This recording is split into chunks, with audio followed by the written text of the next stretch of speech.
ত্রিকোণমিতির ক্লাসে। ত্রিকোণমিতির একদম শুরুতে আমরা ত্রিকোণমিতির একদম বেসিক কিছু ধারণা তোমাদের দেব। এখানে যে কথাগুলো লেখা রয়েছে সেগুলোর দিকে তাকানোর আগে একটু তোমরা খেয়াল করো যে ত্রিকোণমিতি আসলে কি।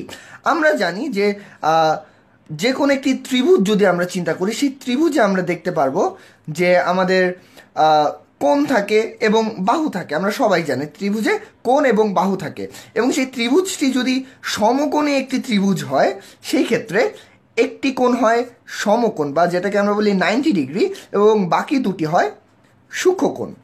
মজার ব্যাপার হচ্ছে আমরা এই সূক্ষ্মকোণ বা সমকোণ বা আমরা যে বাহুগুলো রয়েছে সেগুলোর মধ্যকার সম্পর্ক নিয়ে মূলত আমাদের এই ত্রিকোণমিতির কাজ কারবার। সো ত্রিকোণমিতি মূলত কি করে? ত্রিকোণমিতি মূলত একটি সমকোণী ত্রিভুজের ক্ষেত্রে, যদি আমরা একটি সমকোণী ত্রিভুজ নিয়ে আলোচনা করি সেই ক্ষেত্রে ত্রিকোণমিতি হচ্ছে এই ত্রিভুজের যে বাহুগুলো রয়েছে সেই বাহুগুলো নিয়ে আমরা আলোচনা করি, এবং সেই বাহুগুলোর যে অনুপাত রয়েছে সেই অনুপাত নিয়ে মূলত আমরা আলোচনা করব আজকে। এখন এই ত্রিকোণমিতিক অনুপাতগুলো আসলে কিসের? তোমরা লক্ষ্য করবে যে মূলত তিনটি জিনিস নিয়ে আমরা আলোচনাটি করি। একটি হচ্ছে লম্ব, একটি হচ্ছে ভূমি, এবং আরেকটি হচ্ছে অতিভুজ। এখন প্রশ্নটি হচ্ছে একটি ত্রিভুজে কোনটি লম্ব, কোনটি ভূমি, কোনটি অতিভুজ? আমরা সবাই জানি যে যদি আমরা একটি সমকোণী ত্রিভুজ আঁকি তাহলে আমরা জানি যে এই সমকোণের যেই সমকোণটি রয়েছে এই ত্রিভুজে, সেই সমকোণের বিপরীত পাশে যেই বাহুটি থাকে সেই বাহুটিকে আমরা জানি অতিভুজ। এখন প্রশ্নটি হচ্ছে এই অতিভুজ বুঝলাম, কিন্তু লম্ব কোনটা আর ভূমি কোনটা? এই জায়গায় মূলত প্রায় আমাদের ভুল হয়ে থাকে যে লম্ব কোনটা আর ভূমি কোনটা। এক্ষেত্রে আমাদের লক্ষ্য করতে হবে যে লম্ব এবং ভূমির পরিচয়টা মূলত আমরা কোনটি ধরছি সেই কোণের সাপেক্ষে নিয়ে নিতে হয়।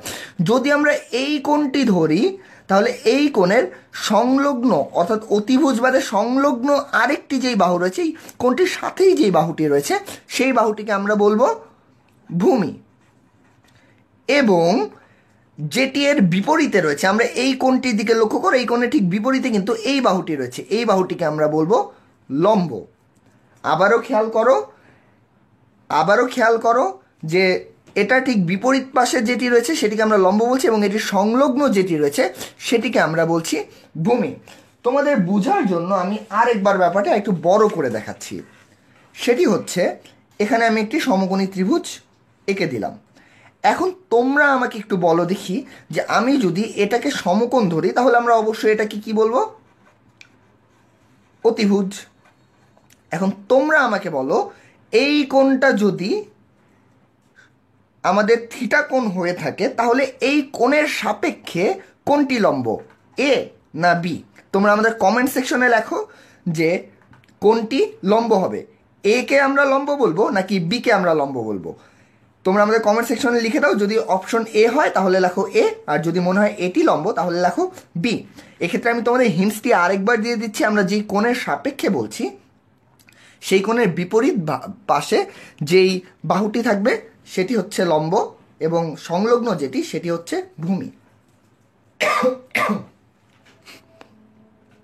আমরা দেখতে পাচ্ছি রাজীব, রাকিবুল, ডালিয়া, অনিক, তোমরা এ লিখেছো, তৃষ্ণা এ লিখেছো। তোমরা বলতে চাচ্ছ এটি হচ্ছে লম্ব। তোমাদের উত্তরটি একদম সঠিক হয়েছে, এটাই হচ্ছে থিটা কোণের সাপেক্ষে লম্ব।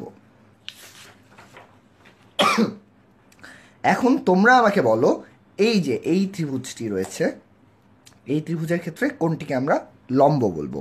অবশ্যই খেয়াল করো এখানে কিন্তু এটি আর লম্ব হচ্ছে না, কারণ আমরা এখন এই থিটা কোণটিকে ধরেছি এবং এই থিটা কোণের বিপরীত হচ্ছে এই বাহুটি, সেই জন্য লম্বটি হবে এই বাহুটি এবং ভূমি হবে এই বাহুটি।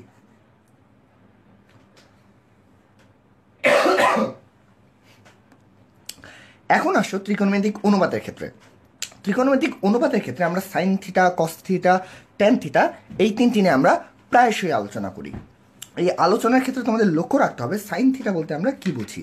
সাইন থিটা বলতে আমরা বুঝি লম্ব বাই অতিভুজ, অর্থাৎ এই যে লম্বটা ছিল এই থিটা কোণের সাপেক্ষে যে লম্বটা, এই লম্ব এবং অতিভুজের যে অনুপাতটি রয়েছে সেই অনুপাতটিকে আমরা বলবো সাইন থিটা। কস থিটা হচ্ছে ভূমি বাই অতিভুজ, অর্থাৎ এই যে ভূমিটি ছিল সেই ভূমির সাপেক্ষে সেই ভূমিটা আমাদের নিব এবং সেই ভূমি এবং অতিভুজের যে অনুপাতটি রয়েছে সেই অনুপাতটা হচ্ছে কস থিটা। আর লম্ব এবং ভূমির যে অনুপাতটি রয়েছে সেটি হচ্ছে ট্যান থিটা। এখন খেয়াল করো কস থিটা আসলে কি, কসিক থিটাটা কি। কসিক থিটাটা হচ্ছে 1/sin থিটা। তার মানে হচ্ছে সাইন থিটা যদি হয়ে থাকে লম্ব বাই অতিভুজ, সেই ক্ষেত্রে কসিক থিটা হবে 1/sin থিটা, অর্থাৎ অতিভুজ বাই লম্ব।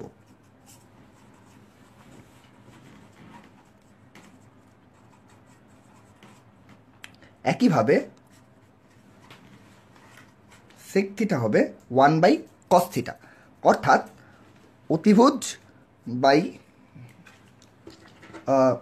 অতিভুজ বাই ভূমি। আমি আবারও লিখে দিচ্ছি,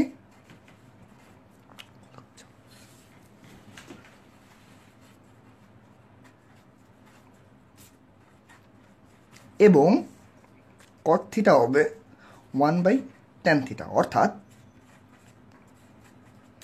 ভূমি বাই লম্ব। তোমরা এই জিনিসগুলো খুবই গুরুত্বের সাথে খেয়াল করবে। এখন আমি তোমাদের ত্রিকোণমিতি সম্পর্কিত কিছু ফর্মুলা, যেগুলো আমাদের ছবিতে আমরা পোস্ট দিয়েছি, সেগুলো আমি দেখাচ্ছি। এগুলো আমি আরও জুম করে তোমাদেরকে লিখে লিখে দেখাবো, তোমরা একটু খেয়াল করো।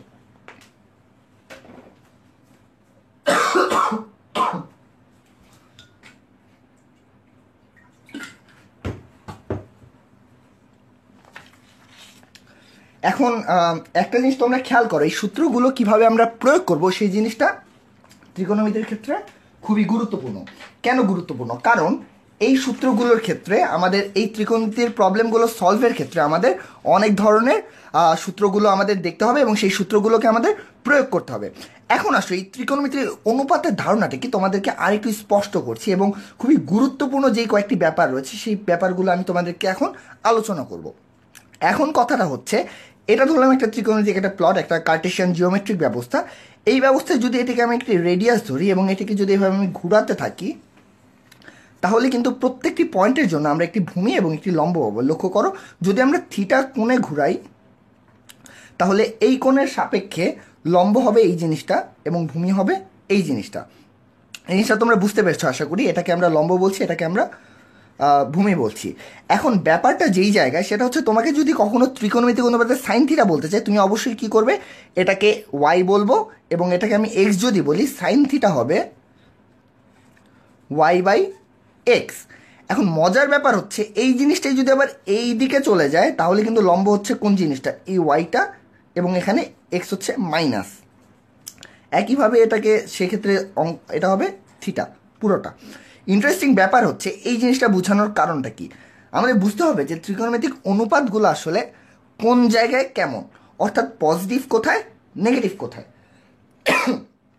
এখানে পজিটিভের ক্ষেত্রে ইম্পর্ট্যান্ট ব্যাপার হচ্ছে এই যে ফার্স্ট কোয়াড্রেন্টটি রয়েছে, এই ফার্স্ট কোয়াড্রেন্টটি মূলত সাইন থিটা, কস থিটা এবং ট্যান থিটা, এই সবগুলোই হচ্ছে পজিটিভ।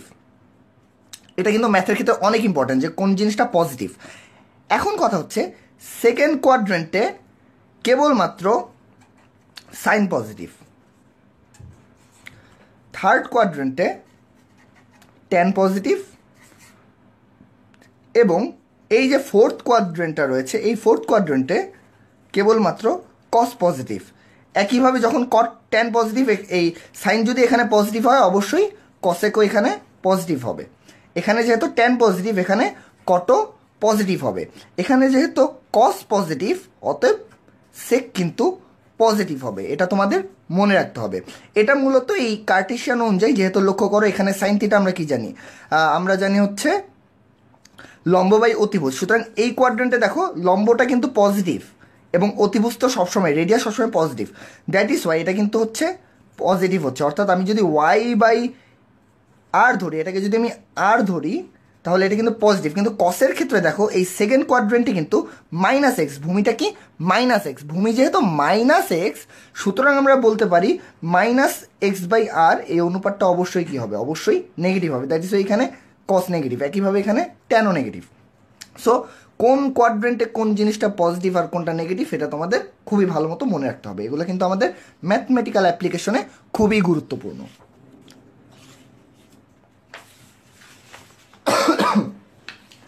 এখন খেয়াল করা একটা ইন্টারেস্টিং ব্যাপার, এই সূত্রগুলোকে আমরা কিভাবে প্রয়োগ করছি। আমরা এখন সরাসরি চলে যাব কয়েকটা প্রবলেমের ক্ষেত্রে, এবং সেই প্রবলেমে যাওয়ার আগে আরেকটি ইন্টারেস্টিং ব্যাপার তোমাদেরকে আমরা বলে দিচ্ছি, যেটা তোমাদের মনে রাখতে হবে। সব সময় মনে রাখবে সাইন থিটা, আমরা যদি সাইন থিটা লিখি কোথাও, আমরা যদি এটাকে মাইনাস করি সেক্ষেত্রে আমরা এটাকে লিখতে পারি সাইন মাইনাস থিটা। অর্থাৎ কোনো কারণে যদি আমি বলি যে আমি সাইন -90 নিলাম, তাহলে এটাকে আমি লিখতে পারি মাইনাস অফ সাইন 90। ব্যাপারটা বুঝতে পেরেছো তোমরা যে আসলে চিহ্নটা কীভাবে হচ্ছে? অর্থাৎ কোনো কারণে সাইন মাইনাস থিটা আসলে এটাকে আমরা লিখবো মাইনাস সাইন থিটা। একইভাবে যদি কোনো কারণে ট্যান মাইনাস থিটা থাকে সেই ক্ষেত্রে এটাকে আমি লিখবো মাইনাস ট্যান থিটা। বাট সবচেয়ে ইন্টারেস্টিং যেই ব্যাপারটা সেটা হচ্ছে যদি কোনো কারণে কস মাইনাস থিটা থাকে সেটা কিন্তু মাইনাস আর হবে না, সেটা হবে প্লাস কস থিটা। এটা তোমাদের অবশ্যই মনে রাখতে হবে যে এখানে কিন্তু কখনোই মাইনাস হবে না, এটা প্লাস হবে। অর্থাৎ sine minus theta minus sine theta, tan minus theta minus tan theta, কিন্তু cos minus theta equal to cos theta. তাহলে একইভাবে কোরেসপন্ডিংভাবে আমি যদি কসেক লিখি, কসেক মাইনাস থিটা লিখলে মাইনাস কসেক থিটা হবে। যদি আমি এখানে কোনো কারণে কট মাইনাস থিটা লিখি তাহলে অবশ্যই হবে মাইনাস কট থিটা। কিন্তু যদি আমি সেক মাইনাস থিটা লিখি এটা অবশ্যই কিন্তু মাইনাস সেক থিটা হবে। এটা তোমাদের অবশ্যই এবং অবশ্যই মনে রাখতে হবে, এবং এই ইমপ্লিকেশনগুলো খুবই গুরুত্বপূর্ণ। এখন তোমাদের মনে একটা প্রশ্ন আসতে পারে, যেটা আমি যখন স্টুডেন্ট ছিলাম আমার মনে আসতো, সেটা হচ্ছে কেন বাকিগুলো কেন মাইনাস হচ্ছে না। একটা জিনিস খেয়াল করো, যদি আমি ছবিটা আঁকি তাহলে তোমরা খুব স্পষ্টভাবে বুঝতে পারবে। খেয়াল করো, এখানে কোনো কারণে যদি আমরা জাস্ট কসটা নেই, দেখো লক্ষ্য করো, মাইনাস বলতে আমরা কি বুঝি, এখানে যদি থিটা হয় মাইনাস থিটা কোন দিকে, এইদিকে অবশ্যই। সো খেয়াল করো এখানে আরটা আরই থাকছে, কিন্তু ওয়াইটা কিন্তু এদিকে আসলে, নিচে আসলে, এটা আমরা জানি এটা হচ্ছে মাইনাস ওয়াই, এদিকে হচ্ছে প্লাস ওয়াই।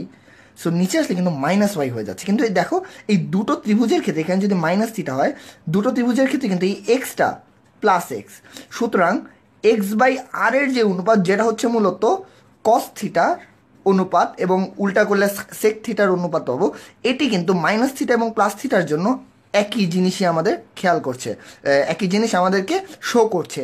এই কারণে আমরা বলতে পারি যে কস থিটা কেবলমাত্র কস মাইনাস থিটা ইকুয়াল টু হবে কস থিটা, আর বাকিগুলোর ক্ষেত্রে মাইনাস সাইন এখানে একটা চলে আসবে। এই জিনিসটা তোমাদের অবশ্যই বুঝতে হবে, এবং এটা যদি বুঝতে পারো তাহলে কিন্তু তোমরা এই প্রবলেমগুলো, অর্থাৎ বেসিক জিনিসটা, ত্রিকোণমিতির বেসিক জিনিসটা তোমরা বুঝতে পারবে। আমরা ইতিমধ্যে দেখতে পাচ্ছি যে প্রশ্ন করেছে মাসুদ যে কেন মাইনাস হয়। আমি আশা করি তোমরা আমার উত্তরটি পেয়ে গিয়েছো। মাসুদ রানা বলছে যে সেকের ক্ষেত্রে কি হবে। আমি ইতিমধ্যে বলেছি যে sec minus theta equal to কি হয়, শুধুমাত্র সেক থিটা হয়, এটা আমি ইতিমধ্যে বলেছি। আশা করি তোমরা তোমাদের উত্তরটি পেয়ে গেছো। আরিফুল লিখেছে অঙ্ক থেকে সর্বদা দূরে থাকার চেষ্টা করি। হ্যাঁ, আমরা জানি আমাদের মধ্যে অনেকেই অঙ্ক থেকে দূরে থাকার চেষ্টা করে, কেবলমাত্র অঙ্ককে আমরা ভয় পাই দেখে। যদি অঙ্ককে ভয় না পেয়ে তোমরা অঙ্কের মজাটা বুঝতে পারো তাহলেই কিন্তু আমরা অঙ্ককে আরও বেশি ভালোবাসতে পারবো এবং অঙ্কের জটিল ব্যাপারগুলো আমরা খুব ইজিলি সমাধান করতে পারবো। সো চলে যেয়ে আমাদের নেক্সট যে জায়গাগুলোতে, সেখানে তোমরা ইতিমধ্যে জানো যে ম্যাথের ক্ষেত্রে কয়েকটা ইন্টারেস্টিং ব্যাপার রয়েছে, কিছু সূত্রের ব্যাপার রয়েছে। সেই সূত্রগুলোকে আমরা এখন কিছু ম্যাথমেটিক্যাল টার্মের মাধ্যমে আমরা এটাকে এখন ফলো করব, যে কীভাবে এই ম্যাথমেটিক্যাল টার্মগুলোর মাধ্যমে আমরা এই সূত্রগুলোর মাধ্যমে প্রবলেমকে সলভ করতে পারি। সো লক্ষ্য করো, আমরা ইতিমধ্যে তোমাদেরকে কিন্তু সূত্রগুলো জানিয়ে দিয়েছি, যে সূত্রগুলো রয়েছে, অনেকগুলো সূত্র রয়েছে আমাদের এই ত্রিকোণমিতিতে এবং সেই সূত্রগুলো অ্যাপ্লাই করতে হয়। সূত্রগুলো কোথায় কোথায় পাবে, খুবই ইন্টারেস্টিং একটা ব্যাপার। সেই সূত্রগুলোর ক্ষেত্রে আমরা কোথায় পাবো? প্রথমত তোমাদের যেই বই রয়েছে, তোমরা বিভিন্ন কলেজে যেই বইগুলো পড়ো সেই বইগুলো থেকে তোমরা সূত্রগুলো পাবে। দ্বিতীয়ত তোমরা সূত্রগুলো কিভাবে পেতে পারো? আমরা ইতিমধ্যে আমাদের যে পোস্টটি ছিল সেই পোস্টে কিন্তু আমরা সূত্রের কিছু ছবি দিয়ে দিয়েছি, সূত্রগুলো একসাথে ছবি দিয়েছি, সেটিও তোমরা দেখতে পারো। দেখলে তোমরা সূত্রগুলো সম্পর্কে ধারণা করতে পারবে। তো বন্ধুরা, আমি এই প্রবলেমে যাওয়ার আগে তোমাদের কাছে একটা ছোট্ট প্রশ্ন রয়েছে, সেটা হচ্ছে তোমরা কেউ আমাকে ঝটপট বলে দাও তো যে sin 90 = কত?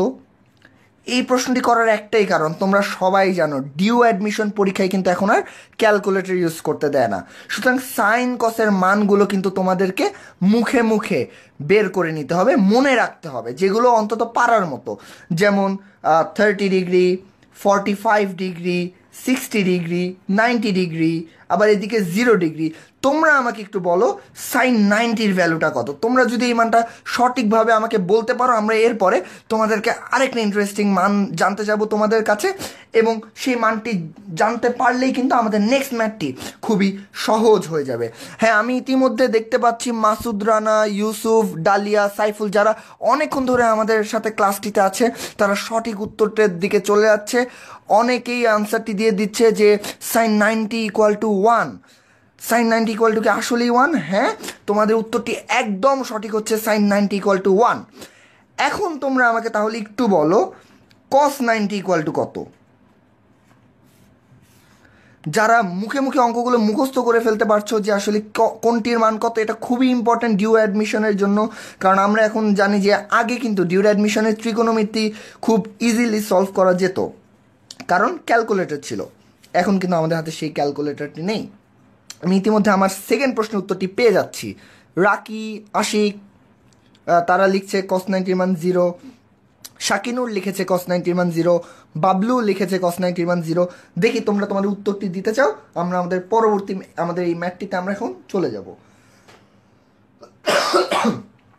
আমাদের এই ম্যাথটিতে মূলত যে জিনিসটি বলা হয়েছে সেটি হচ্ছে sin 65 + cos 65 = কত? আমরা দেখছি আমাদের বন্ধুরা সঠিক উত্তরটি দিচ্ছে, তোমরা দিতে থাকো, আমরা অঙ্কতে চলে যাচ্ছি। sin 65 + cos 65 = কত? দেখো, এটি খুবই ইন্টারেস্টিং একটি ম্যাথ, কারণ এটি এই তো জাস্ট 1 বছর আগে ঢাকা বিশ্ববিদ্যালয়ে 2014-15 সালে এই ম্যাথটি এসেছিল। এখানে তোমাদের যেটি বের করতে বলছে 4টি অপশন রয়েছে। এখন আসো আমরা সলভের দিকে যাই, এই ধরনের ম্যাথগুলোকে আমরা কিভাবে সলভ করব। প্রথমত খেয়াল করো, ম্যাথটি হচ্ছে sin 65 + cos 65 = আমি ডিগ্রি চিহ্নটি একটু অমিট করব তাড়াতাড়ি লেখার জন্য। এখন খেয়াল করো আমরা কি বলতে পারি। আরেকটা জিনিস তোমাদের ইন্টারেস্টিং বলে রাখছি, যে কোনো কারণে আমরা যদি cos π/2 - θ লিখি, অর্থাৎ 90, π/2 মানে কত ডিগ্রি? 90°। cos 90° - θ কে আমরা লিখতে পারি sin θ। একইভাবে sin 90° - θ কে লেখা যায় cos θ। এই থিওরিটি আমরা এখন এই ম্যাথের জন্য অ্যাপ্লাই করব। আসো কিভাবে অ্যাপ্লাই করা যায়। আমরা এই cosটিকে এখানে সরাসরি লিখে ফেলি, cos 65। এই sin 65কে আমি একটু ঘুরিয়ে লিখি প্লাস sin 90 - 25। কারণ 90 থেকে 25 গেলে কত হয়? অবশ্যই 65 হয়। এখন খেয়াল করো, একটু আগে আমি কি বললাম? sin 90 - θ = কি? cos θ না? তাহলে কি আমি লিখতে পারি cos 65 + cos 25? লেখা যায় অবশ্যই, কারণ এখানে আমি 25 যেহেতু আছে, 90 - 25, তার মানে এটা cos 25 হয়ে যাচ্ছে। এখন ইন্টারেস্টিং ব্যাপার হচ্ছে এরপরে কি হবে। খেয়াল করো, এখানে আমরা যে সূত্রটি অ্যাপ্লাই করব সেটি তোমরা আমি বক্স করে লিখে দিচ্ছি। সূত্রটি খুবই ইন্টারেস্টিং একটি সূত্র, সেটি হচ্ছে যেটা তোমাদের বইয়ে আছে, cos c + cos d = 2 cos c + d/2 * cos C minus D by two. এই সূত্রটি এখন আমরা অ্যাপ্লাই করব। কিভাবে অ্যাপ্লাই করব? দেখো এখানে আমরা লিখতে পারি 2 cos সি প্লাস ডি, অর্থাৎ 65 প্লাস 25 বাই টু ইন্টু দিয়ে আমি নিচে লিখছি into cos C minus D 65 minus 25 by two. তার মানেটা হচ্ছে 2 cos, এটাকে ক্যালকুলেট করলে তোমরা দেখবে 90 বাই টু, তার মানে 45 ইন্টু cos, এখানে 40 বাই টু মানে 20। cos 45 এর ভ্যালুটা কত তোমরা একটু ঝটপট আমাকে বলে দাও দেখি, যে cos 45 ডিগ্রির ভ্যালু কত? cos 45 ডিগ্রির ভ্যালুটা যদি তোমরা জানো, সেই ক্ষেত্রেই কিন্তু তোমরা অ্যান্সারটি বের করে ফেলতে পারবে। তাড়াতাড়ি লিখে দাও cos 45 এর মানটা কত। cos 45 এর মানটা আমরা যেটা জানি, আমরা দেখছি যে কমেন্ট চলে আসছে এখনই অনেকগুলো, অনেকে অ্যান্সারটি খুব চমৎকারভাবে দিয়ে দিচ্ছে। আমি দেখছি সাদমান লিখেছে 1/√2।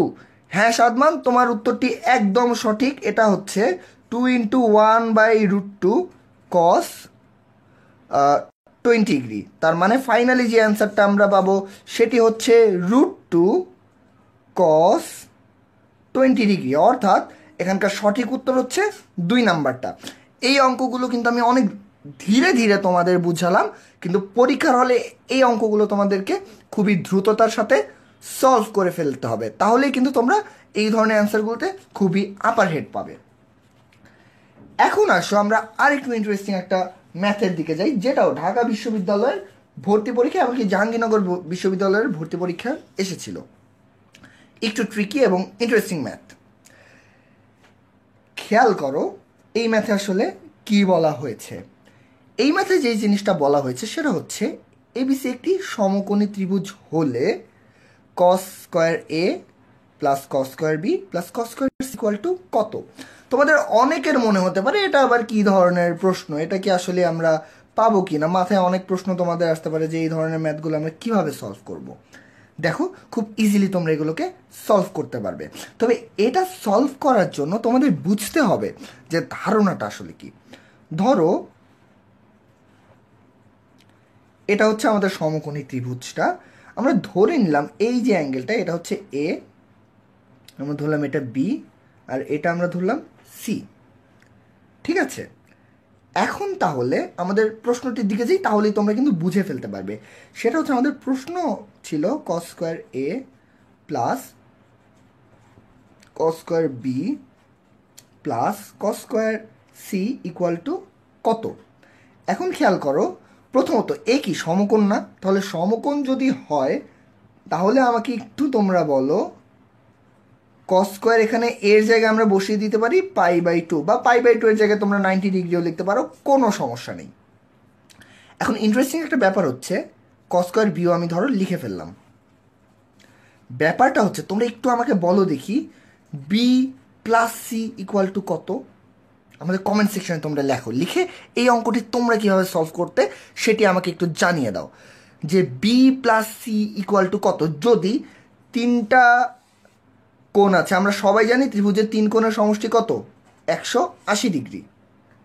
তাহলে এ কোণ যদি 90 ডিগ্রি হয় তাহলে বি প্লাস সি কোণ কত? বি এবং সি কোণ যোগ করলে কত হবে?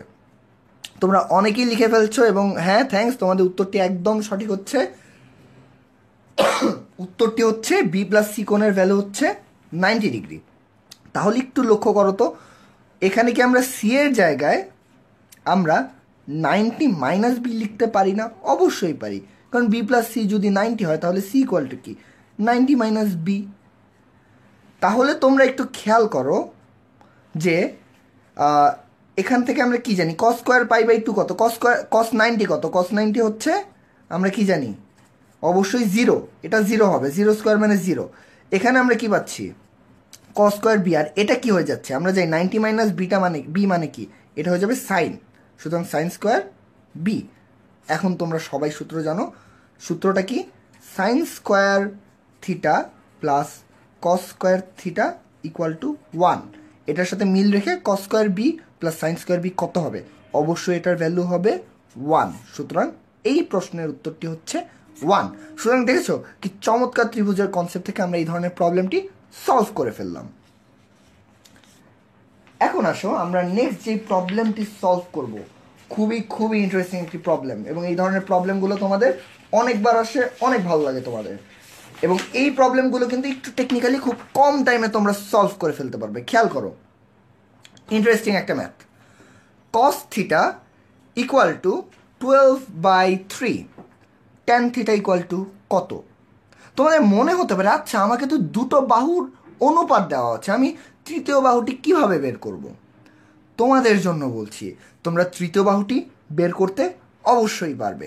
তবে সেই তৃতীয় বাহুটি বের করার আগে তোমরা আমাকে জানিয়ে দাও যে এই ত্রিকোণমিতির মধ্যে কোন ধরনের ম্যাথ তোমাদের সবচেয়ে ভালো লাগে। অর্থাৎ এই ত্রিকোণমিতির মধ্যে একটা আছে এই ধরনের মান নির্ণয় করা, যেটাকে আমি এ বলবো।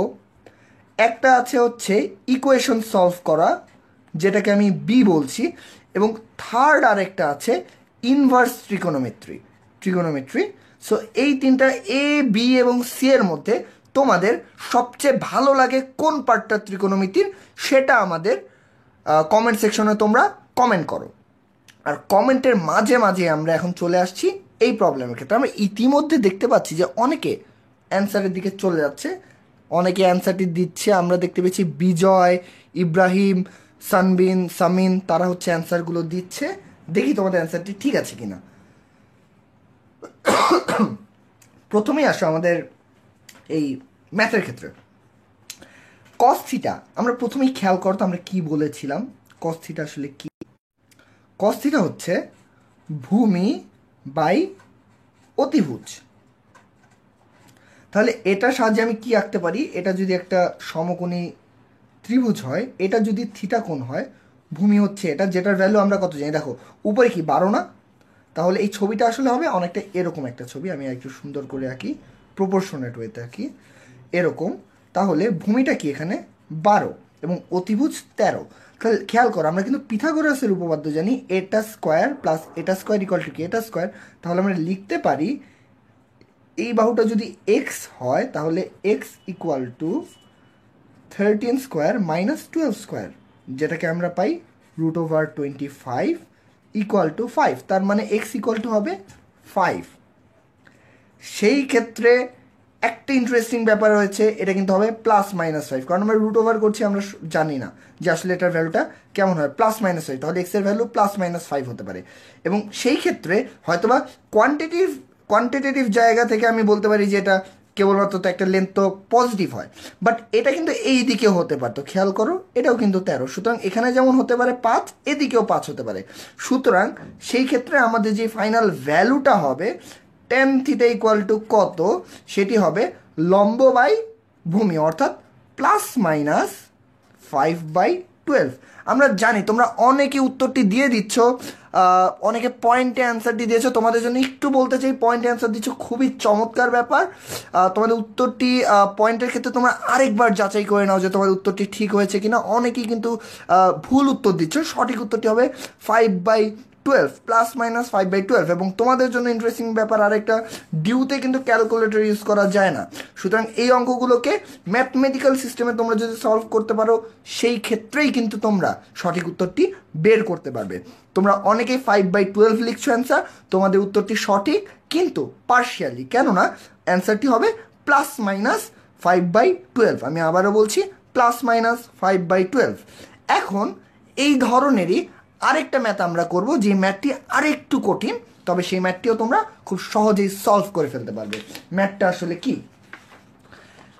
খেয়াল করো, এখানে আমরা যে ম্যাথটা নিয়ে আলোচনা করব সেখানে আগের মতোই tan থিটা ইকুয়াল টু 5/12 এবং থিটা সূক্ষ্মকোণ, অর্থাৎ থিটার এখন কিন্তু একটা ভ্যালু আমরা ফিক্স করে দিয়েছি যে থিটা অবশ্যই সূক্ষ্মকোণ হতে হবে। এখন তোমরা একটু খেয়াল করো যে এই tan থিটা 5/12 হলে sine theta plus sec minus theta equal to কত হবে। তবে এই প্রশ্নটিও কিন্তু আমরা আগের মতো করে সলভ করতে পারি। প্রথমত আমরা জানি কি tan থিটা মানে কি লম্ব বাই ভূমি। তার মানে এখানে লম্বটা কি হবে, লম্ব হবে 5 আর ভূমিটা হবে কি, এটা যদি আমরা থিটা ধরি তাহলে ভূমিটা হবে এখানে 12। একইভাবে আমরা 5 square plus 12 square equal to আমরা জানি 13 স্কোয়ার, সুতরাং আমরা এটার ভ্যালু হবে 13। এবং এটার ভ্যালু যদি 13 হয় তাহলে প্রথমত ইন্টারেস্টিং ব্যাপার হচ্ছে, তোমাদের মনে আবারও প্রশ্ন জাগতে পারে এখানে তো প্লাস মাইনাস হতে পারে, রাইট? বাট এখানে কিন্তু আমরা শুধু প্লাস ভ্যালুটা কাউন্ট করব। কেন? কারণ এখানে বলা আছে সূক্ষ্মকোণ। আমি আবারও বলছি, যদি সূক্ষ্মকোণ না বলা থাকতো তাহলে কিন্তু মাইনাসটি আসতে পারতো, কিন্তু যেহেতু সূক্ষ্মকোণ বলছে শুধুমাত্র প্লাস আসবে। তাহলে আমরা ইতিমধ্যে জেনে গেলাম সাইন থিটা ইকুয়াল টু হবে কত বলতে পারো? লম্ব বাই অতিভুজ, তার মানে 5/13। এখন তাহলে সেক থিটা ইকুয়াল টু কত হবে? এখানে কিন্তু সেক মাইনাস থিটা বলছে, কিন্তু একটু আগে তোমাদের আমরা শিখিয়েছি কি সেক থিটা ইকুয়াল টু কি, sec minus theta equal to sec theta. Sec theta হচ্ছে কি বলতে পারো? অতিভুজ বাই ভূমি, কস থিটার ঠিক উল্টাটা। এটা কিন্তু 1/cos থিটা, এটা মনে রাখলে তোমাদের সুবিধা। সো সেই ক্ষেত্রে এটা হবে কি অতিভুজ বাই ভূমি, তার মানে 13/12। এবং এখানে কিন্তু পজিটিভ ভ্যালুটি নিচ্ছে কারণ এখানে সূক্ষ্মকোণ দেওয়া আছে। এখন প্রশ্নটি হচ্ছে তাহলে ফাইনালি আমরা কি পাবো? Sine theta plus sec minus theta equal to হবে 5/13 প্লাস 13/12, যেটাকে আমরা পাবো 156। এখানে 13 আর 12 গুণ দিলে এখানে হবে 5 ইন্টু 12, অর্থাৎ 5 12 60 60, এবং এটা হবে 169। তার মানে ফাইনালি আমরা পাবো 229 ডিভাইডেড বাই 156। এটাই হবে আমাদের ফাইনাল অ্যান্সারটা। সো দেখতে পারলে একটা যে ত্রিভুজ যদি এঁকে নাও তাহলেই কিন্তু তোমরা এই ধরনের প্রবলেমগুলো জাস্ট চোখের নিমিষে সলভ করে ফেলতে পারো। তোমাদের সাথে আমি একটা ছোট্ট জিনিস শেয়ার করছি। আমি যখন কলেজে ছিলাম একবার প্রশ্নে এই ধরনের খুব কঠিন একটা অঙ্ক এসেছিল, আমি কিচ্ছু বুঝছিলাম না, জাস্ট আমি এই ছবিটা এঁকেছি। ছবিটা আঁকার পরে কিন্তু আমার যখন আমি এই প্রত্যেকটা পরিচয় জানতে পেরেছি তখন কিন্তু আমার কাছে সেই প্রশ্নের উত্তরটা করা অনেক ইজি হয়ে গেছে। এটা বলার একটাই উদ্দেশ্যটা হচ্ছে যখন এই প্রশ্নটা অনেক কঠিন লাগবে জাস্ট ড্র দ্য পিকচার এবং ছবিতে তোমাদের বাহুগুলো বসিয়ে নাও, তাহলেই দেখবে তোমরা এই ধরনের প্রবলেমগুলোকে সলভ করে ফেলতে পারছো। তাহলেই তোমরা এই ধরনের প্রবলেমগুলোকে খুব ইজিলি অ্যাপ্রোচ করে সঠিক উত্তরটি বের করে ফেলতে পারবে।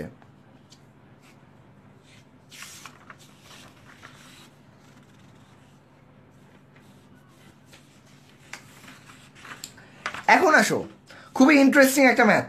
এই ম্যাথটা দেখে অনেকে একটু ভয় পায় যে আহা ত্রিকোণমিতির মধ্যে আবার সিরিজ আসলো কোত্থেকে, এই ধরনের ম্যাথ কি আমরা পারি?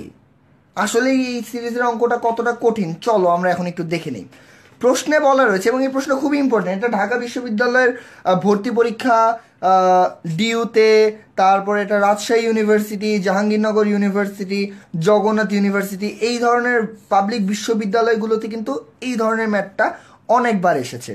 একদম এই ধরনের না হলেও, মানে এই ফিগারগুলো না হলে, এই নাম্বারগুলো না হলে এই টাইপের অনেক ম্যাথ কিন্তু পরীক্ষায় এসেছে। এখন তোমরা আমাকে একটু বলো তো cos 0 ইকুয়াল টু কত? আমাদের কমেন্ট সেকশনে তোমরা একটু অ্যান্সার দাও যে cos 0 ইকুয়াল টু কত। এখন এটা আমাদের উত্তরে দাও এবং সেই সাথে তোমরা এটাও জানিয়ে দাও cos স্কোয়ার 90 ইকুয়াল টু কত। তোমরা আমাদেরকে একটু জানিয়ে দাও। তোমরা কমেন্ট করতে থাকো এবং কমেন্টের মাঝখানে আমরা চলো এই ম্যাথটা কীভাবে আমরা সলভ করব সেই দিকে আমরা একটু এগিয়ে যাই। অনেকে সঠিক উত্তরের দিকে যাচ্ছে। cos 0 মান অনেকে বলছে 1। হ্যাঁ, অনিন্দ, শাকিনুর, লাবিব, ত্রয়ী, তোমাদের উত্তরটি সঠিক হয়েছে। cos 0 মান হচ্ছে 1 এবং cos 90 মান কত? cos 90 মান আমরা জানি 0। বাট এই ম্যাথটা কিন্তু এইভাবে ভ্যালু বসে বসে তোমরা করতে পারবে না। কারণটা তোমাদেরকে যদি এখন আমি বলি cos স্কোয়ার 10 এর মান কত, তোমরা কি বলতে পারবে? ক্যালকুলেটর ছাড়া এটা মনে রাখা খুবই কঠিন। এমনকি আমি যদি বলি cos স্কোয়ার 80 এর মান কত, বলো পারবে? ক্যালকুলেটর ছাড়া খুবই কঠিন। এখন আসো এই ধরনের ম্যাথটা আমরা কীভাবে সলভ করতে পারবো। খেয়াল করে এই ম্যাথে একটা ট্রিক্স আছে। ট্রিক্সটা কি? ট্রিক্সটা হচ্ছে এই ম্যাথে একটা পেয়ার তৈরি করা যায়। পেয়ার আমরা কিভাবে তৈরি করব? খেয়াল করো cos 0 cos 90, আবার cos 10 cos 80, আবার আমরা এর পরেরটাতে দেখতে পাচ্ছি 20। ওখান থেকে যদি আমরা 20 কমাই 90 থেকে আমরা কি পাবো? 70। এর মানেটা কি আসলে? মানে হচ্ছে এভাবে আমরা একটা সম্পর্ক স্থাপন করতে পারি এবং সম্পর্কটাকে কাজে লাগাতে পারি। কিভাবে আমরা কাজে লাগাবো খেয়াল করো। cos স্কোয়ার 0 ধরো তুমি লিখলে, এর সাথে যদি তুমি এখানে কস স্কোয়ার 90 জায়গায় যদি তুমি কোনো কারণে লিখতে পারো কস স্কোয়ার 90 - 0, এটা তো সত্য কথা তাই না? 90কে আমি 90 - 0 লিখতে পারি। ইন্টারেস্টিং যে ব্যাপারটা সেটা হচ্ছে এখানে কিন্তু এই কস স্কোয়ারটা বদলে গিয়ে cos square 0 plus sine square 0 হয়ে যাচ্ছে। খেয়াল করেছো? এবং আমরা কি জানি cos square theta plus sine square theta কত? 1, তাহলে এটার মান হবে কত? 1। একইভাবে খেয়াল করো কস স্কোয়ার 10 প্লাস, আমরা কস স্কোয়ার যেই 80 ছিল সেই 80কে আমরা লিখতে পারি 90 - 10, এবং এটা যদি আমি লিখি এর পরের লাইনে আমি লিখতে পারি cos square 10 plus sine square 10, তার মানে আবারও cos square theta plus sine square থিটার সূত্রে এটা 1 হয়ে যাবে। সুতরাং এরকম করে মোট পেয়ার আমরা পাবো 5টা, কারণ আমরা দেখতে পাচ্ছি 0 থেকে 90 পর্যন্ত যদি যায় তার মানেটা কি? তার মানেটা হচ্ছে এখানে মোট পদ আছে 10টা, তাহলে পেয়ার আছে 5টা, এবং 5টা পেয়ার যদি থাকে তার মানে 5টা এক আসবে রেজাল্টে, কারণ প্রত্যেকটা পেয়ারের জন্য কি কস স্কোয়ার আর সাইন স্কোয়ার আসবে, যেটা হবে 1। তার মানে অ্যান্সার হবে ফাইনালি এভাবে 5টা একের যোগফল, তার মানে অ্যান্সার হবে 5। আমি আবারও বলছি এই ধরনের ম্যাথগুলো খুবই ইজি, সেই ম্যাথগুলোতে তোমরা এভাবে একটা পেয়ার তৈরি করে ফেলতে পারবে, এবং পেয়ার তৈরির ক্ষেত্রে সবচেয়ে ইন্টারেস্টিং যে ব্যাপারটা সেটা হচ্ছে কোন দুইটা পেয়ার যোগ করলে আমরা 90 পাবো, অর্থাৎ এ প্লাস বি যোগ করে যদি 90 পাবো তাহলে এই এ আর বিকে নিয়ে আমরা পেয়ার করতে পারবো। যেমন দেখো 10 আর 80-তে কত? 90। 20 আর 70-এ কত? 90। প্রত্যেকবার 90 হচ্ছে, তার মানে এভাবে করে আমরা এই ধরনের পেয়ার তৈরি করে আমরা অ্যান্সারটি পেয়ে যাচ্ছি 5। এই ধরনের প্রশ্নগুলো কিন্তু ঢাকা বিশ্ববিদ্যালয়ে অনেকবার এসেছে, সুতরাং এই ধরনের অ্যান্সারগুলো খুবই সঠিকভাবে তোমাদেরকে নির্ণয় করতে হবে। এবার আসো আমরা আর একটু ইন্টারেস্টিং একটা ম্যাথের দিকে খেয়াল করি, এবং যে ম্যাথগুলোতে মূলত আমরা ইকুয়েশন ইউজ করব, ইকুয়েশন থেকে আমরা ম্যাথ বের করব। কিভাবে? এখন এই ধরনের ম্যাথগুলোতে আমাদের একটা ইকুয়েশন দেওয়া থাকবে, এবং সেই ইকুয়েশনে তোমাদের সলভ করতে হবে ইকুয়েশনটা, এবং ইকুয়েশনটা যদি তোমরা সলভ করো সেই ক্ষেত্রে তোমরা ইকুয়েশন সলভ করে তোমরা ম্যাথের সঠিক উত্তরটা পাবে। সো ম্যাথে দেওয়া আছে sine X minus cos X equal to 0, এবং এক্সের মানটা কত থেকে কতর মধ্যে আছে সেই জিনিসটা আমাদের বলে দেওয়া আছে 0 থেকে π/2 এর মধ্যে, অর্থাৎ এটা যদি 0 হয়, এটা আমরা জানি π/2, তাহলে এটা আছে এই এতটুকু অংশের মধ্যে, তার মানে এটা অবশ্যই একটা সূক্ষ্মকোণ হবে। ঠিক আছে, এখন বলা হয়েছে এটার ভ্যালুটা কত। এখন দেখো এই ম্যাথটা আমরা কিভাবে সলভ করব। প্রথমেই খেয়াল করো আমরা কি লিখতে পারি। আমরা লিখতে পারি, আমাদের ম্যাথটা একটু তুলে নিই, sine X minus cos X equal to 0। এখন খেয়াল করো আমরা কি করতে পারি, আমরা সাইন এক্স করে এটাকে এই পাশে পাঠিয়ে দিতে পারি না? তাহলে কি হবে? Sine X equal to cos X. এখন আবার এটাকে কি আমি নিচে আনতে পারি? অবশ্যই পারি, কেন পারবো না? আমরা সব কিছু করতে পারবো, তবে ম্যাথের সূত্র মেনে। সুতরাং আমরা লিখতে পারি sine X by cos X equal to, এখানে কি ছিল? অবশ্যই একটা 1 গুণ আকারে ছিল, সুতরাং এখানে হবে 1। এখন তোমরা আমাকে বলো তো sine X by cos X equal to কত? এটা আমরা জানি sine X by cos X equal to হচ্ছে tan x ইকুয়াল টু 1। এখানে হচ্ছে তোমাদের মনে রাখার যে ব্যাপারটি আমি বলেছিলাম না, সেটা আমাদের মাথায় রাখতে হবে। কত tan কততে 1 হয় বলতে পারবে তোমরা? tan 45 equal to 1। তাহলে আমরা কি লিখতে পারি? আমরা লিখতে পারি tan x ইকুয়াল টু 1 এর ভ্যালুটা আমরা এইভাবে বসিয়ে দিই, আমরা বসাবো tan 45, এবং tan x যদি tan 45 হয় সূক্ষ্মকোণের ভিতরে, অবশ্যই এই রেঞ্জের মধ্যে, তাহলে আমরা কি বলতে পারি? আমরা বলতে পারি x ইকুয়াল টু 45। সুতরাং আমাদের সঠিক উত্তরটি হবে 45। অর্থাৎ দেখো কত সহজ ওয়েতে, জাস্ট পক্ষান্তর করে আমরা যখন tan x এর ফর্মে আনলাম, সেই 1 এর ভ্যালুটাতে আমরা 1 কোরেসপন্ডিং করে কোন ভ্যালুটা, ট্যানের কোন ভ্যালুটা, সেটা আমরা বসিয়ে দিয়ে কিন্তু আমরা এই ধরনের ম্যাথগুলোকে সলভ করে ফেলতে পারছি। কারণ tan x ইকুয়াল টু যদি tan 45 হয়, অবশ্যই x ইকুয়াল টু হবে 45। এখন অর্থাৎ দেখেছো, এখন কিন্তু আমরা একটু উল্টো প্রসেসে আগালাম। এতক্ষণ আমরা বলেছিলাম যে tan ধরো 45 কত, বাট এখন বলা হচ্ছে যদি tan x ইকুয়াল টু 1 হয়, তাহলে এটাকে tan দিয়ে কিভাবে প্রকাশ করবো? এটাকে আমরা tan 45 লিখে প্রকাশ করব। সো আমরা আমাদের নেক্সট ম্যাথে যাওয়ার আগে তোমাদের কাছে আমার একটা প্রশ্ন, তোমরা আমাকে একটু বলো তো যে cos x ইকুয়াল টু যদি হাফ হয় তাহলে x ইকুয়াল টু কত? cos x ইকুয়াল টু যদি হাফ হয় তাহলে x ইকুয়াল টু কত? এবং এখানে রেঞ্জটা হচ্ছে 0 থেকে 90 ডিগ্রির মধ্যে। ঝটপট আমাদের উত্তরগুলো তোমরা দিয়ে দাও কমেন্ট সেকশনে যে cos x ইকুয়াল টু যদি হাফ হয় সেই ক্ষেত্রে আমরা x ইকুয়াল টু কত হবে? আমরা ইতিমধ্যে দেখতে পাচ্ছি অনেকে অ্যান্সার দেওয়ার চেষ্টা করছে, তোমরা অ্যান্সারটা দিতে থাকো, আমরা তোমাদের অ্যান্সারের কাছে একটু পরেই ফিরে আসছি। তবে ফিরে আসার আগে আমরা আর একটু জটিল একটা ইকুয়েশন নিয়ে কাজ করব। ইকুয়েশনটা হচ্ছে 2 cos square theta plus 2 root 2 sine theta equal to 3 হলে থিটা ইকুয়াল টু কত? একটু আগে কিন্তু আমরা খুব ইজিলি কনভার্ট করে নিয়েছি, বাট এখন কিন্তু কনভার্ট করতে অসুবিধা। সো এটা আমরা কিভাবে অ্যাপ্রোচ করবো? যাওয়ার আগে আমরা বলে দিতে যাচ্ছি যে গাজী, ইউসুফ, রেদওয়ান, সালমান, রাকি, শাওন, নাফি, তোমরা সবাই লিখেছো যে এক্স এর ভ্যালু হবে 60। এবং হ্যাঁ, তোমাদের উত্তর একদম সঠিক, কারণ আমরা সবাই জানি cos 60 ইকুয়াল টু হাফ। তার মানে যদি ওখানে এক্স ছিল তাহলে এক্স এর ভ্যালু অবশ্যই হবে কত? আগের ম্যাথে অবশ্যই এক্স এর ভ্যালু হবে 60 ডিগ্রি। তোমাদের উত্তরটি একদম সঠিক হয়েছে। সো তোমাদেরকে অনেক অনেক অভিনন্দন। এবং এই ম্যাথ দিয়ে আমরা চলে যাচ্ছি আমাদের এই ম্যাথটিতে। এই ম্যাথে আমরা কি সলভ করব? এই ধরনের ম্যাথে একটা ইন্টারেস্টিং ব্যাপার তোমাদের খেয়াল করতে হবে অবশ্যই।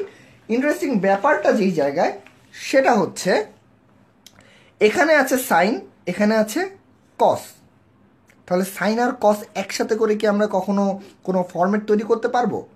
তৈরি করা কিন্তু টাফ, কারণ যখনই কস থাকছে, আমি যদি পুরোটাকে এক্সের ভ্যারিয়েবল আকারে ধরি, সেক্ষেত্রে আমার এখানে এক্স স্কোয়ার আসলো, ধরলাম আমি cos theta equal two x ধরলাম। তাহলে আমার কী করতে হবে? আমি এখানে পাবো 2x স্কোয়ার প্লাস 2 রুট 2। এখানে আমি কী লিখবো? এখানে তো সাইন থিটা আছে, তাহলে এটা একটা ঝামেলা। সো এই ধরনের ম্যাথে তোমাকে যেই জিনিসটা করতে হবে, যেটার উপর কোনো পাওয়ার নাই সেটাকে বদলানো কঠিন, সেটাকে আমরা বদলাবো না, এটা এভাবেই রেখে দিব। যেটার উপর পাওয়ার আছে সেটাকে এটার আকারে আমরা প্রকাশ করব। অর্থাৎ যদি কস স্কোয়ার থিটা থাকে, এটাকে আমাদের অবশ্যই কি করতে হবে? সাইন স্কোয়ার থিটার ফর্মে নিয়ে আসতে হবে। এখন আমরা কিন্তু সূত্রটা জানি, cos square theta equal to কি? 1 minus sine square theta. So এই ম্যাথের ফার্স্ট অ্যাপ্রোচটা হবে এই মানটা আমরা এখানে বসিয়ে দেব। সো চলো আমরা অঙ্কটা সলভ করে ফেলি। 2 cos square theta plus 2 root 2 sine theta equal to 3। সেই ক্ষেত্রে আমরা দেখতে পাচ্ছি এটাকে আমরা লিখলাম 1 minus sine square theta plus 2 root 2 sine theta minus 3 equal to 0। আমরা মাইনাস 3টা এই পাশে নিয়ে আসলাম। তাহলে কি হচ্ছে? 2 minus 2 sine square theta plus 2 root 2 sine theta minus 3 equal to 0। তাহলে এখন দেখো এখানে কি হবে? এখানে 2 আর মাইনাস 3 এখানে বাদ দিয়ে দিলাম, আর এটা হয়ে যাবে কত? মাইনাস 1। এবং আমি পুরোটাকে যদি মাইনাস দিয়ে এখন গুণ করে দিই, আমরা ফাইনালি যেই জিনিসটা পাবো সেটা হচ্ছে 2 sine square theta minus 2 root 2 sine theta plus 1 equal to 0। পুরোটাকে মাইনাস 1 দিয়ে গুণ দিয়ে দিয়েছি। ঠিক আছে, এখন কথাটা হচ্ছে, এখন আমরা কি করব বলতে পারো? এখন দেখো আমরা এটাকে কিন্তু সূত্রে ফেলতে পারি। কিভাবে? আমরা লিখতে পারি root 2 sine theta whole square, কারণ রুট 2 কি স্কোয়ার করলে আমরা 2 পাবো। এখানে দেখো আমরা লিখতে পারি 2 into root 2 sine theta into 1 plus 1 square equal to 0। এখন দেখো দেখি, এটা এ মাইনাস বি এর সূত্রে পড়ে যায় না? তার মানে এ মাইনাস বি হোল স্কোয়ারের সূত্রে, তার মানে root 2 sine theta minus 1 whole square equal to 0। এবং এটা যদি 0 হয়, সেই ক্ষেত্রে তোমাদের খেয়াল করতে হবে যে ফাইনালি আমরা যে জিনিসটা পাবো, খুবই মনোযোগের সাথে লক্ষ্য করো, root 2 sine theta equal to আমরা 1 পাবো, কারণ মাইনাস 1 ইকুয়াল টু 0, তাহলে 1টা এই পাশে চলে যাচ্ছে 1। তার মানে সাইন থিটা ইকুয়াল টু আমরা কি পাবো, আমরা পাবো 1/√2। এখন তোমরা আমাকে বলে দাও যে সাইন থিটা যদি 1/√2 হয় তাহলে থিটার ভ্যালুটা কত। এটা হচ্ছে আজকে আমাদের লাস্ট ম্যাথ, এবং এই লাস্ট ম্যাথের এই লাস্ট অ্যান্সারটা তোমরা দাও আমাকে, যে সাইন থিটা ইকুয়াল টু যদি 1/√2 হয় তাহলে থিটার ভ্যালু কত। আমরা ইতিমধ্যে দেখতে পাচ্ছি ড্যানিয়েল, গাজী, ডালিয়া অ্যান্সারটি দিচ্ছে। আমরা আর একটু তোমাদের সাথে ওয়েট করব, এবং সেই ওয়েটের মধ্যে তোমরা সঠিক উত্তরটি আমাদেরকে দিয়ে দাও, এবং তোমাদের ফ্রেন্ড যারা আছে তাদেরকেও এই লাইভ ক্লাসটিকে শেষ হওয়ার পরও তোমরা তোমাদের এই লাইভ ক্লাসটিতে তোমাদের ফ্রেন্ডদেরকে ট্যাগ করে দাও। কারণটা হচ্ছে আমাদের এই লাইভ ক্লাসগুলো তোমাদের অনেকেরই প্রশ্ন থাকে তোমরা আবার কিভাবে দেখবে। তোমরা আবার যদি দেখতে চাও আমাদের লাইভ ক্লাসটি কিন্তু আমাদের ওয়েবসাইটে, আমাদের 10 মিনিট স্কুলের যে ওয়েবসাইটটি রয়েছে সেই ওয়েবসাইটে কিন্তু আমাদের এই লাইভ ক্লাসগুলো আমরা আপলোড করে দিই, এবং সেই আপলোড করে দেওয়ার সাথে সাথে আমাদের এই যে গ্রুপটি রয়েছে, আমাদের লাইভ ক্লাসের যেই 10 মিনিট স্কুল লাইভ ক্লাসের যেই গ্রুপটি রয়েছে সেই গ্রুপেও কিন্তু আমরা এই লাইভ ক্লাসগুলো থেকে যাই। সুতরাং তোমরা গ্রুপেও কিন্তু এই লাইভ ক্লাসগুলো পেয়ে যাবে। তোমরা বারবার এগুলো দেখে তোমরা শিখতে পারবে, এবং একই সাথে তোমাদের ফ্রেন্ডদেরকে বেশি বেশি করে ট্যাগ দাও, এবং ট্যাগ যদি তোমরা দাও সেই ক্ষেত্রে তোমাদের বন্ধুরাও এই ক্লাসগুলো কিন্তু অনেক ভালোভাবে দেখতে পারবে। আমরা আমাদের ক্লাসটি শেষ করব। শেষ করার আগে তোমাদের বলতে চাই যে তোমাদের উত্তরটি একদম সঠিক হয়েছে যারা অ্যান্সার দিয়েছে 45, কারণ আমরা জানি সাইন 45 ইকুয়াল টু হচ্ছে 1/√2। তার মানে তোমাদের উত্তরটি সঠিক হয়েছে, এখানে থিটার ভ্যালু হবে 45 ডিগ্রি। সো বন্ধুরা, তোমরা আমাদের নেক্সট ক্লাসটিতে তোমাদেরকে আমন্ত্রণ জানাচ্ছি। আমাদের নেক্সট ক্লাসটি কালকে অনুষ্ঠিত হবে 10 মিনিট স্কুলের লাইভ ক্লাসটি, যে ক্লাসটিতে কালকে হবে হচ্ছে টুমোরো নেক্সট যে ক্লাসটি হবে সেটি হচ্ছে তোমাদের সবার প্রিয় শুভ ভাইয়ের ক্লাস, এবং শুভ ভাইয়ের ক্লাস নিবে হচ্ছে ইংলিশের উপর একটা ক্লাস হবে। তোমরা শুভ ভাইয়ের ফ্যান আছো অনেকে, এবং তোমরা সাকিব বিন রশিদ, শুভ ভাই সাকিব বিন রশিদ, তার ক্লাসটা তোমরা করো, এবং সেই তিনি জিকের যেমন মাস্টার একই সাথে তিনি কিন্তু ইংলিশের অসাধারণ ক্লাস নেন। এবং পরশু অর্থাৎ ডে আফটার টুমোরোতে কাদের ক্লাস তোমরা একটু গেস করতে পারো? একটু গেস করো তো। ডে আফটার টুমোরো যে ক্লাসটি রয়েছে সেটা নেবে তোমাদের সবার প্রিয় রাতুল ভাই। রাতুল ভাই আমার পার্সোনাল ফেভারিট, কারণ রাতুল ভাইয়ের ফিজিক্স ক্লাস একবার যে করেছে, ফিজিক্সের প্রতি তার ভালোবাসা জন্মায়নি এটা সম্ভব না, কারণ রাতুল ভাই একদম প্র্যাকটিক্যাল। তোমরা জানো লাস্ট ক্লাসের রাতুল ভাই একদম প্র্যাকটিক্যালি কীভাবে ইলেকট্রিক্যাল এক একটা মেকানিজমগুলো কাজ করে সেটা খুব চমৎকারভাবে দেখেছেন। তোমাদের এমনই অনেক সারপ্রাইজ নেক্সট ক্লাসগুলোতে রয়েছে। সো আমাদের নেক্সট লাইভ ক্লাসগুলোতে তোমরা অবশ্যই জয়েন করবে, এবং তোমরা আমাদেরকে এটা জানাতে ভুলবে না যে তোমাদের কোন কোন ক্লাসগুলো অনেক বেশি দরকার তোমাদের জানার জন্য, এবং আমাদেরকে যে কোনো প্রশ্ন আমাদের লাইভ ক্লাসে তোমরা করতে থাকো। তোমাদের সবগুলো প্রশ্ন আমাদের ফোরামের মাধ্যমে আমরা উত্তরটি দেওয়ার সব সময় চেষ্টা করব। সো আমাদের এই ক্লাসগুলো বেশি করে শেয়ার করো, আমাদের ক্লাসগুলো কেমন লাগলো সেই মূল্যায়নটি তোমরা করো, এবং আমাদেরকে বেশি বেশি করে জানতে চাও আমাদের কাছে। কারণ যদি তোমরা জানতে চাও তাহলেই তোমরা মূলত শিখতে পারবে। আমার নামটা অনেকে জিজ্ঞেস করছে, আমার নাম হচ্ছে আমি তৌহিদুর রহমান তুরাগ। আমি বর্তমানে বুয়েটে পড়ছি নেম ডিপার্টমেন্টে, এবং আমি ম্যাথের ব্যাপারে অনেক ইন্টারেস্টেড। ফিজিক্সও আমার খুবই ফেভারিট একটা সাবজেক্ট। সো তোমরা আমার সাথে যে কোনো প্রশ্ন আমাদের গ্রুপে করতে পারো, চাইলে আমাকে ট্যাগ করে দিতে পারো তোমাদের যে কোনো প্রশ্নের উত্তরটি। আমি সব সময় চেষ্টা করব তোমাদের সাথে তোমাদের অ্যান্সারগুলো দিতে। এবং লাস্টে একটা কথাই আমি আবারও বলবো, don't forget to ask, because যখনই তোমরা জানতে চাইবে তখনই তোমরা শিখতে পারবে। সবাইকে অনেক অনেক ধন্যবাদ আমাদের সাথে থাকার জন্য। শুভরাত্রি।